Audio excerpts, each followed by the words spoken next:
समस्तंक पई शिक्षा एही उद्देश्य रे दौड़िला सारा ओडिशा। प्रतिवर्ष की टोकिस पक्षरु जनवरी मासर शेष रविवार एक मिनी माराथन आयोजन करा जाय थाय। चलित वर्ष शेष रविवार साधारणतंत्र दिवस पड़ुथबारु 25 तारिख रे एहार आयोजन करा जायछि। समस्तंक पई शिक्षा वार्ता नै शिक्षा रथ को आगकू नेबारे महिलांको बड़ अवदान एवं भूमिका रहिछि। तेणु गत वर्ष ठारू भुवनेश्वर रे आयोजित हेउछि पाटाथन।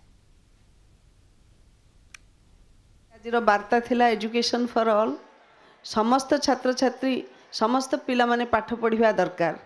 आज जो भली भाव में आपण मैंने एजुकेशन फॉर ऑल एभली एक कार्यक्रम करछंती। ए कार्यक्रम वार्ता निश्चित भाव में समस्त को उत्साहित करिवो। आपण मैंने पाटाथन रे पाट पिंधिकिरी गोटे बड़ वर्ग को बुणाकार वर्ग कहवा गले आम भारत वर्षर द्वितीय बृहत्तम एक वर्गीकृत अंश विराट बड़ वर्ग को आपण माने आज उत्साहित करिसेंती एवं सेमानंकर वृत्ति प्रति आमे सम्मान प्रदर्शन करिसेंती।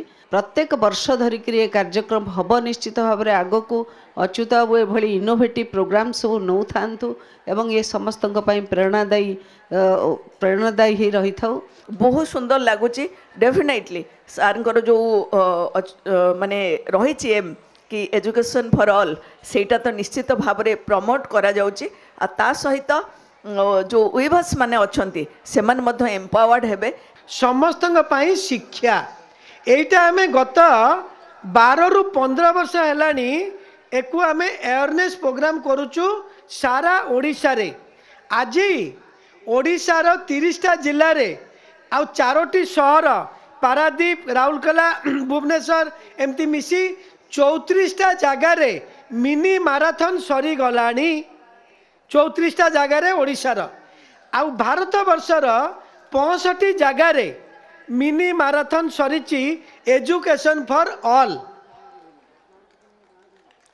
आमर भुवनेश्वर रे एजुकेशन फॉर ऑल चली 12 वर्ष हेलानी।